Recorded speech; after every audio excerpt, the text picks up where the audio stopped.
네, 이렇게 오늘 또 달라진 방역 수칙에 따라서 이렇게 많은 또 성도님들이 성전에 나와서 함께 예배하는 모습을 보니까 정말 반갑기도 하고 하나님께 큰 영광이 될 줄로 믿습니다.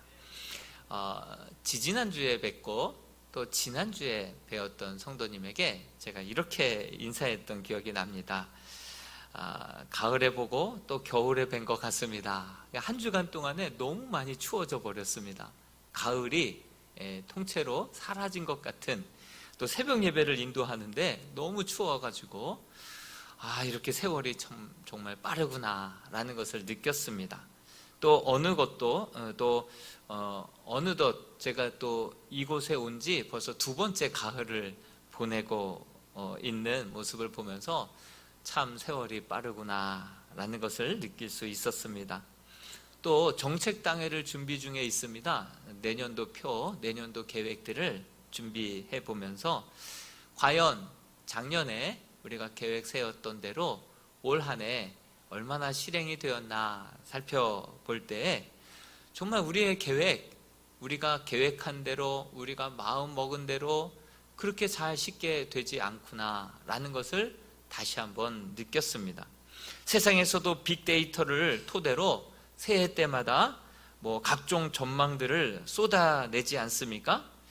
작년과 올해는 정말 난생 처음 경험해보는 그런 코로나 팬데믹 상황 속에서 정말 내가 계획한 대로, 내가 마음 먹은 대로, 작정한 대로 되지 않는 것을 유독 더 많이 경험하게 되는 그러한 2년 동안의 기간이 아니었나 생각을 해보게 됩니다.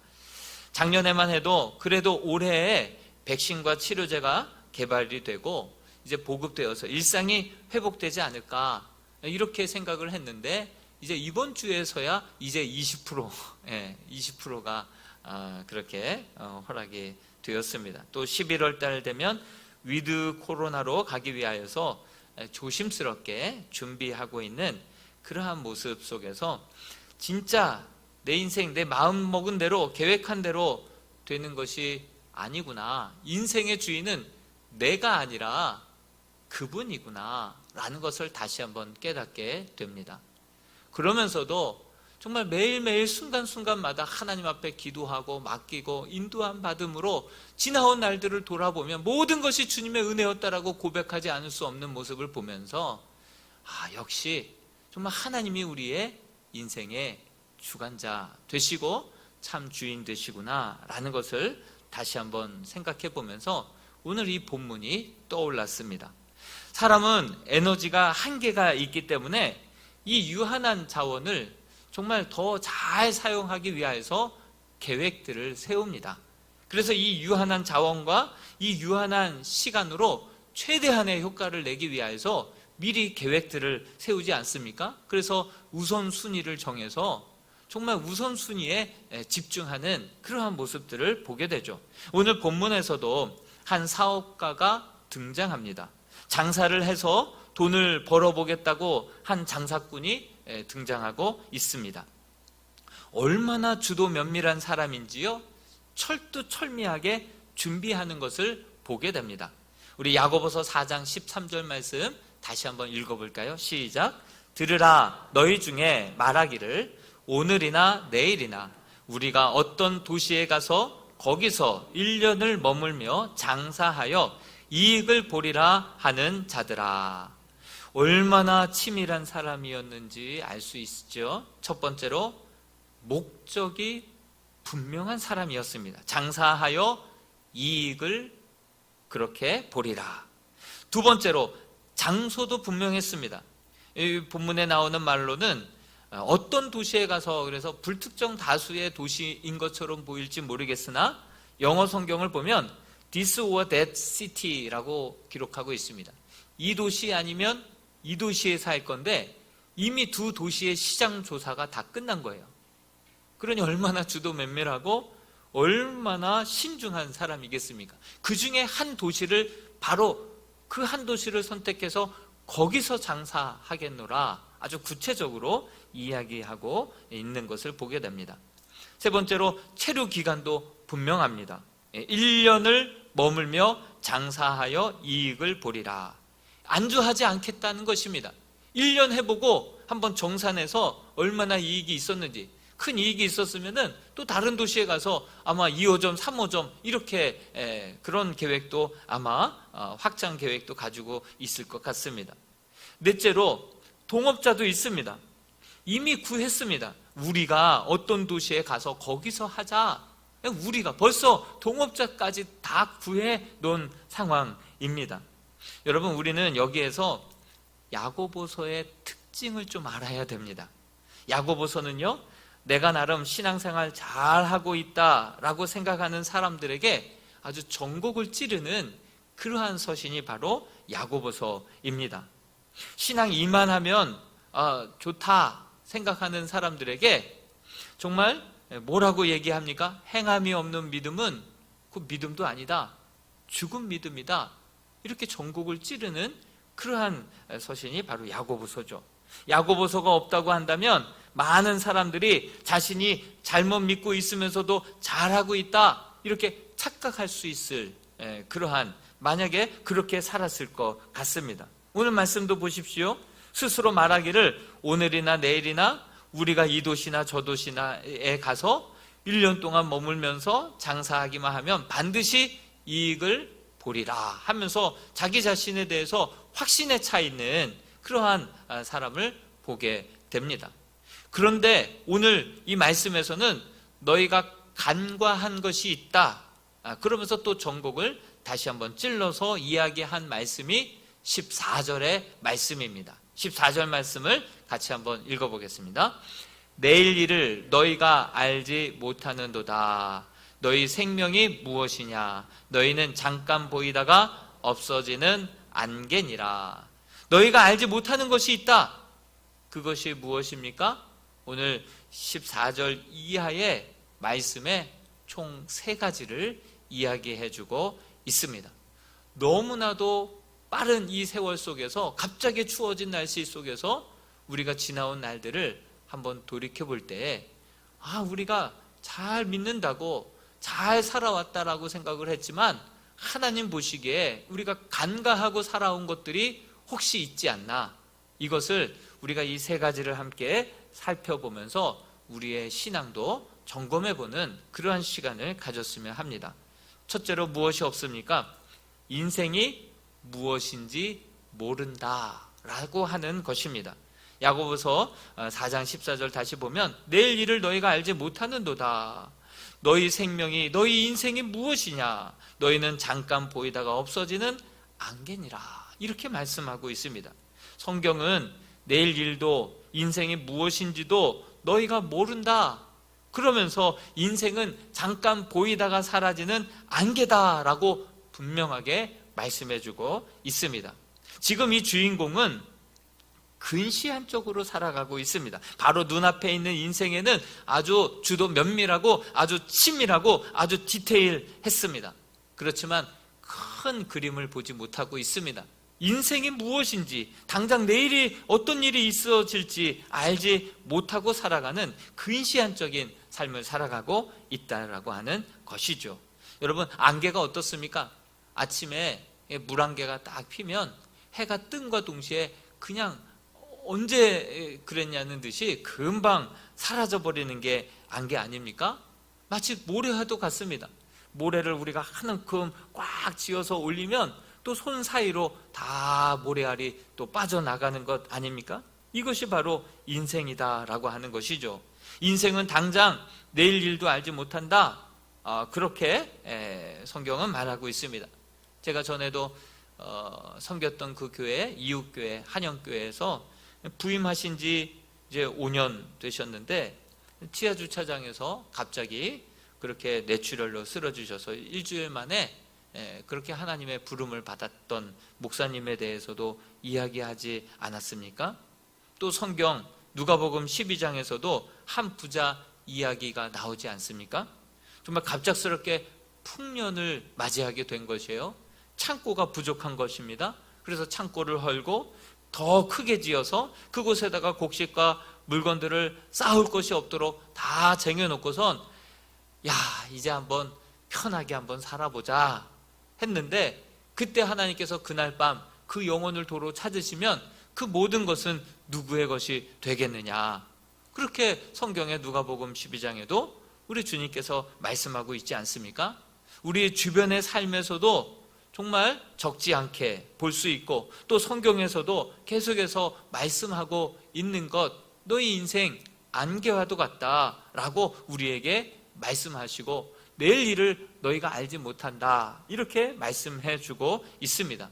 그럼 이 말씀은 무슨 뜻이겠습니까? 언제 죽을지 모르니 적당히 되는 대로 살라는 뜻입니까? 아닙니다. 그럼 곧 죽을지 모르니 항상 공포에 떨며 살라는 뜻입니까? 그것도 아닙니다. 이 땅의 것만을 위하여서 무엇을 먹을까, 무엇을 마실까, 무엇을 입을까, 이 땅에 우리의 목숨만을 위하여서만 그렇게 살지 말라는 이야기입니다. 제가 지난 시간에도, 지난 주일에도 생명은 두 가지가 있다라고 말씀드리지 않았습니까? 비오스라고 하는 우리 목에 달려있는 이 생명입니다.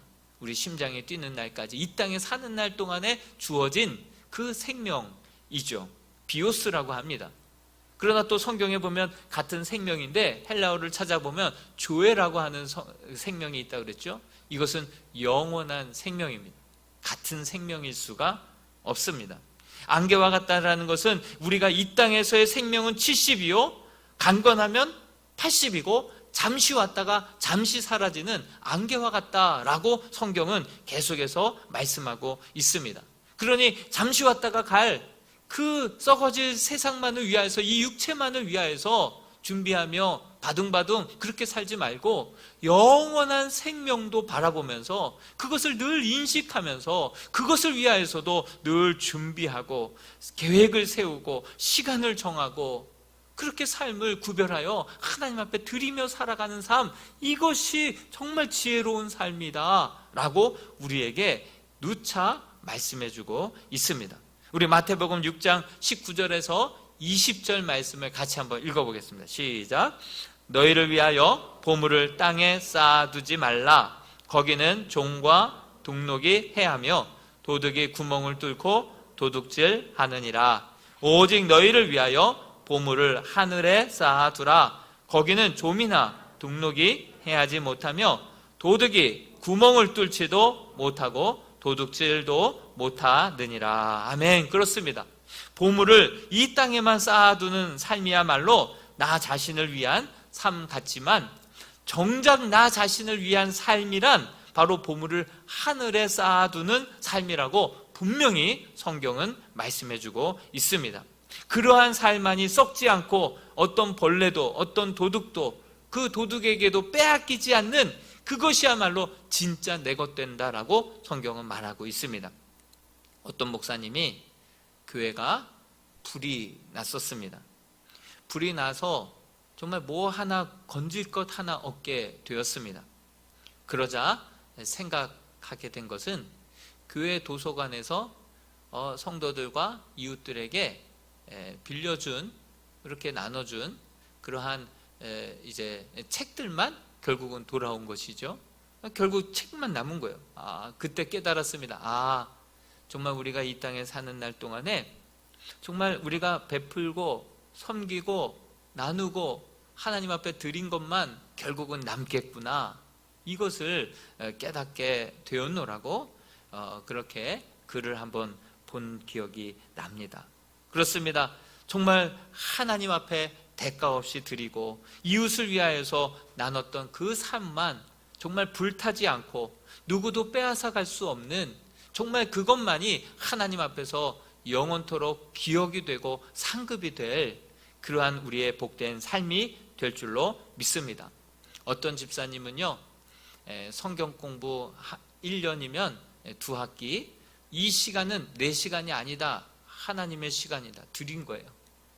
그러다 보니 그 시간을 하나님께 드린다고 해서 힘들지만 어렵지만 시간 쪼개고, 그래서 하나님 앞에 드리면서 그 시간을 통해서 내가 자라고 내가 깊어지고 하나님께 더 큰 영광으로 빚어지는 시간이 되어서 감사하다고, 이 시간 내 시간 아니라고 드렸더니 내 삶이 이 시간을 통하여서 새롭게 빚어지는 것을 느낀다고. 우리가 영원한 삶을 위하여서 하나님 앞에 설 날을 기억하면서 우리가 정말 이 땅에 사는 삶 동안에 물질이든 우리의 재능이든 우리의 시간이든 그 하나님 앞에 이것은 내 것 아닙니다 하고 드리고 맡길 때 그것만이 영원히 타지 않고 누구에게도 빼앗기지 않고 하나님께서 기억하시고 하나님께서 갚아주실 은혜요 축복이 될 줄로 믿습니다. 두 번째로 무엇을 모른다라고 말하고 있습니까? 인생에 있어서 주인이 누구냐 이것을 모른다라고 성경은 꼬집어 말하고 있습니다. 15절 말씀을 같이 한번 읽어보겠습니다. 시작. 너희가 도리어 말하기를 주의 뜻이면 우리가 살기도 하고 이것이나 저것을 하리라 할 것이거늘. 주인의 뜻이면 그것이 그만큼 중요하다는 이야기입니다. 내 인생의 주인이 누구냐 이것을 알아야 한다는 내용입니다. 우리는 주로 인생은 내 것이니 내가 계획하고 내가 시행한 대로 살아가면 그만이다 이렇게 생각을 합니다. 하나님을 배제한 채 계획을 세우고 하나님을 배제한 채 내 열심으로만 달려갑니다. 그 결과 허탄한 자랑만 있다라고 성경은 말하고 있습니다. 여러분 마태복음 4장에 보면은 예수님께서 광야에서 마귀에게 이끌려 그렇게 시험받는 장면이 나옵니다. 두 번째 시험이 무엇입니까? 마귀가 예수를 시험하기 위해서 거룩한 성 높은 곳으로 데리고 올라갑니다. 그리고 내가 만약에 하나님의 아들이거든 여기서 뛰어내려라. 그리하면 주의 사자들이 받들어서 발이 땅에 부딪히지 않게 그렇게 할 것이다. 그러면서 일단 뛰어내려 보라고 그렇게 요청을 합니다. 그럴 때 예수님께서 뭐라고 사탄을 내어쫓으셨습니까? 주께서 주 너의 하나님을 시험하지 말라 이렇게 사탄을 그렇게 치지 않았습니까? 여러분 믿음의 본질이 뭐라고 생각이 드십니까? 주여 믿습니다 하고 뛰어내리면 하나님이 받아주실 거야. 밑에서 알아서 다 해결해 주실 거야. 이것이 진짜 믿음입니까? 내가 일단 일을 저질러 보고 일단 내가 그냥 앞서가서 이 일을 내 욕심껏 내 경험치를 살려서 내 소망을 이루기 위하여서 그렇게 일단 저질러 놓으면 하나님이 내 발이 땅에 닿기 전에 나를 도와주실 거야. 건져주실 거야. 함께 해주실 거야. 이것이 믿음입니까? 아니면 모든 일을 시작하기 전에 하나님께 다윗처럼 올라갈까요? 하나님 내려갈까요? 하나님 앞에 모든 일을 하기 이전에 하나님 앞에 묻고 맡기고 주의 뜻을 따라서 순종하며 나아가는 삶, 이것이 진짜 믿음일까요? 어떤 것이 믿음 같습니까? 어떤 것이 믿음의 본질 같습니까? 우리 삶도 그런 것 같습니다. 우리 삶도 우리가 먼저 새 일을 시작합니다. 그리고 마음에 드는 거 있으면 먼저 계약을 덜커덕 해버립니다. 그러다가 계약 만료 기간이 다 다가오면 가슴이 쫄여서 그제서야 하나님 내 발이 땅에 떨어지지 않게 해달라고 하나님 앞에 나와서 뒷수습, 뒷마무리, 이 뒤치다거리 좀 해달라고 또 기도합니다. 우리는 이것이 진짜 믿음이다라고 착각하며 살아가는데 누가 주인이고 누가 힘센 하인입니까? 주객이 전도된 거 아니겠습니까? 그렇다고 한다면 진정한 믿음이 무엇이겠습니까? 하나님 뛰어내릴까요? 하나님 이 일 어떻게 할까요? 이렇게 물어보는 것이 이것이 진정한 믿음 아닙니까? 많은 사람들이 주께 묻지 않고 자기가 주인이 되어서 자기 뜻대로 자기 계획대로 자기의 야망과 자기의 치밀한 그러한 계획대로 고집스럽게 그 일을 다 저질러 놓고선 주께서는 쫓아와서 뒷수습 뒷마무리를 좀 부탁하는 그러한 믿음을 우리는 믿음의 본질이라고 할 수 있겠습니까?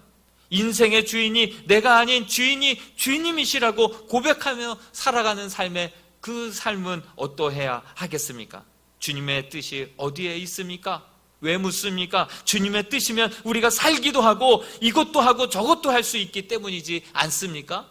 주님의 뜻이라고 한다면 우리가 어떤 일도 정말 할 수 있거든요. 무슨 말이냐? 믿는 자에게는 능치 못할 일이 없느니라. 하나님이 우리와 함께 하시면, 하나님의 뜻이면 우리가 살기도 하고 이 일도 하고 저 일도 할 수 있기 때문에 하나님 앞에 늘 묻고 하나님 앞에 맡기는 것이죠. 여러분, 우리가 기억해야 할 것은 하나님께 묻고 하나님께 맡겼던 것은 누구 책임입니까? 하나님 책임입니다. 그러면 하나님이 당신의 명예를 걸고 그 모든 인생의 길을 주관하시고 책임져 주시고 인도해 주실 줄로 믿습니다. 내가 일을 벌려놓고선 그 다음에 일이 잘 안 되면 하나님 탓을 합니다.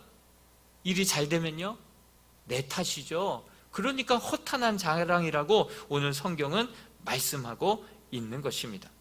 16절 말씀 볼까요? 16절 말씀에 이제도 너희가 허탄한 자랑을 자랑하니 그러한 자랑은 다 악한 것이다 라고 말씀하고 있습니다. 여러분들의 가정, 여러분들의 직장, 여러분들의 일터의 주인은 누구십니까? 언제나 묻고 언제나 맡기고 언제나 우리 주님을 앞세워서 주님의 뜻이면 내가 살기도 하고 이것도 하고 저것도 할 수 있습니다, 이런 겸손한 마음, 주께 맡기는 마음, 이러한 참된 믿음으로 살아가시는 복된 성도들이 될 수 있기를 주님의 이름으로 축원드립니다. 첫째, 인생이 무엇인지 모른다 했습니다. 둘째, 인생의 주인이 누구인지 모른다고 했습니다. 마지막으로 인생의 목적이 무엇인지 모른다라고 성경은 말씀하고 있습니다. 우리 17절 말씀을 같이 한번 읽어보겠습니다. 시작. 그러므로 사람이 선을 행할 줄 알고도 행하지 아니하면 죄니라. 그렇습니다. 인생의 목적은 바로 선을 행하는 것이다 라고 분명하게 말씀해주고 있습니다. 그것을 알고도 행하지 않는 것 죄다라고 말씀하고 있죠. 여러분, 우리는 보통 선행하면 어떤 걸로 알고 있습니까? 돈을 많이 벌어서 남을 좀 베풀고 나 중심적인 삶보다는 이타적인 삶, 이것을 우리는 선행이라 라고 얘기할 수 있습니다. 맞습니다. 그러나 이러한 삶이 정말 선행의 일부분일 뿐이지 선행이라고 하는 전체를 가르치지는 않습니다. 성경에 말하는 선은 무엇입니까? 헬라어로 보니까 칼로스라고 되어 있습니다. 칼로스. 이는 창조한 목적대로 합당하게 살아가는 삶, 이것이 바로 선이다 성경은 말씀하고 있습니다. 그래서 공동번역으로 한번 이 17절 말씀을 다시 한번 읽어볼까요? 시작. 사람이 제가 마땅히 해야 할 착한 일을 알면서도 하지 않으면 그것이 곧 죄가 됩니다. 마땅히 행해야 할 착한 일이라고, 마땅히 행해야 할 일이 더 붙어버리지 않았습니까? 그렇습니다. 사람마다 나를 지으시고 나를 구원해 주신 하나님의 목적과 이유가 섭리가 분명히 있습니다. 뿐만 아니라 나를 이 이람교회로 보내주신 그 이유와 목적이 분명하게 하나님께 있다라고 하는 사실인데요, 그 목적과 그 이유가 저와 여러분들의 사명이 되어야 될 줄로 믿습니다. 마땅히 행해야 할 그 사명을 잘 감당해내는 것, 내가 가정에서 믿음의 제사장 아버지로서, 내가 교회에서 내가 직분자로서, 내가 직장에서 크리스찬으로서 마땅히 내가 감당해야 할, 나를 그곳에 보내신 하나님의 섭리와 그 목적대로, 그 이유대로 우리가 살아가는 삶, 이것이 바로 선을 행하는 삶인 줄로 믿습니다.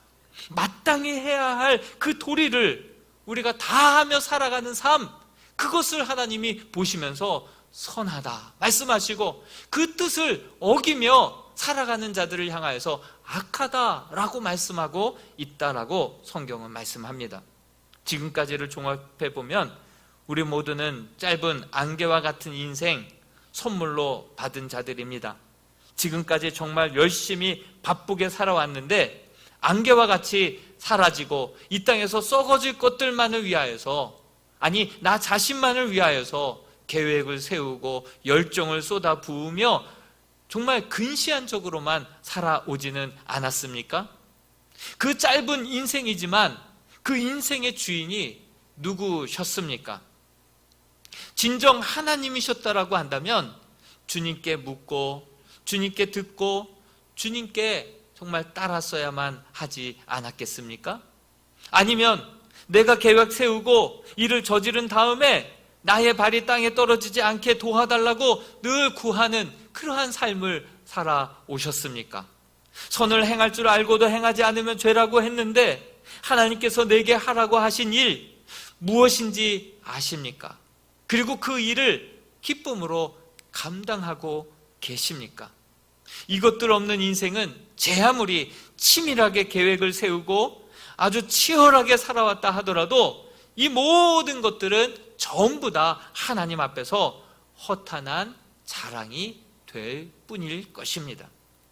그렇다고 한다면 우리 예수 그리스도의 삶은 어떠했겠습니까?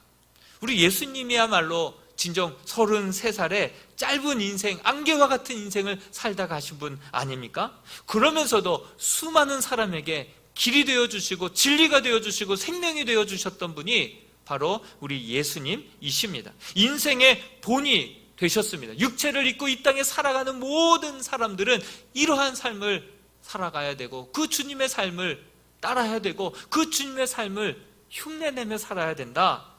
그리스도를 본받아라고 하는 책에는 그렇게 기록되어 있습니다. 여러분, 우리 주님은 늘 기도하셨습니다. 아니, 그분이 하나님이신데 무슨 하나님에게 무슨 기도가 필요하겠습니까? 육신을 입고 있는 이 땅의 모든 사람들은 이렇게 기도해야 된다는 것을 본으로 보여주신 거 아니겠습니까?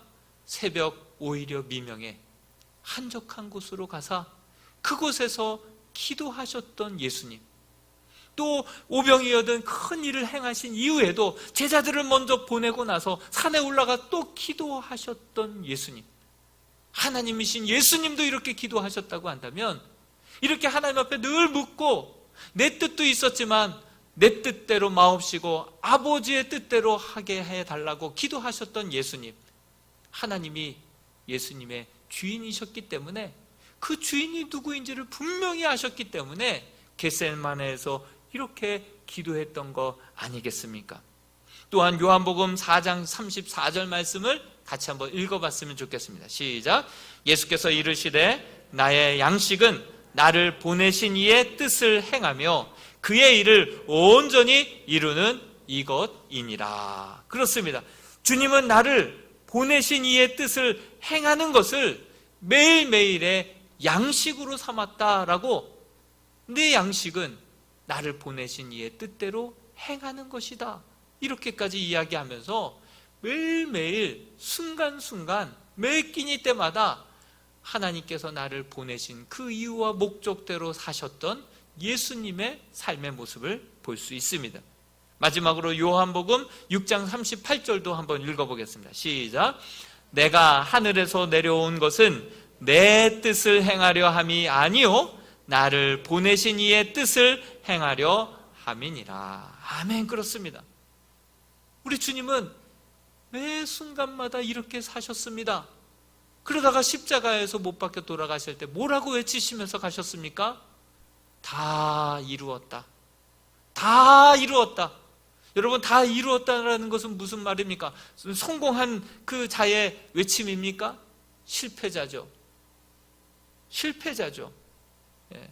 그런데 예수님께서는 다 이루었다 말씀하신 것은 그저 하나님께서 나에게 맡겨주신 그 일, 내가 그 일을 양식 삼아 살아왔고 그 일을 행했고 나에게 맡겨주신 영혼은 한 영혼도 잃어버리지 않고 마지막 날에 내가 살리리라 말씀하시면서 하나님이 나에게 맡겨주신 일, 하나님께서 나에게 맡겨주신 영혼들, 그것을 한순간도 놓치지 않고 끝까지 살아가시다가 마지막 운명하실 때 다 이루었다 말씀하시고 떠나신 분이 우리 주님인 줄로 믿습니다.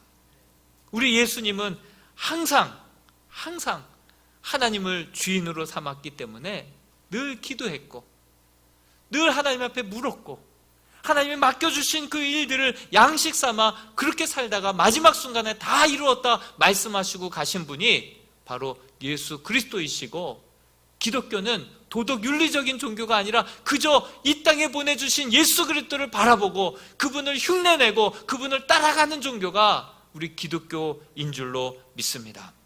이람의 성도들을 정말 우리 이람의 성도들이 인생의 의미를 분명히 깨닫고 또 인생의 주인이 내가 아니라 우리 하나님이심을 언제나 기억하며 나를 이 땅에 보내주신 이유, 나를 이 땅에서 구원해 주시고 이람교회로 보내주신 그 이유와 목적, 그것을 우리의 양식 삼고 우리의 사명 삼아서 그렇게 살다가 주님 부르실 때 다 이루었다 이렇게 고백하고 주님 품에 안길 수 있는 이람의 복된 성도들이 다 될 수 있기를 주님의 이름으로 축원드립니다.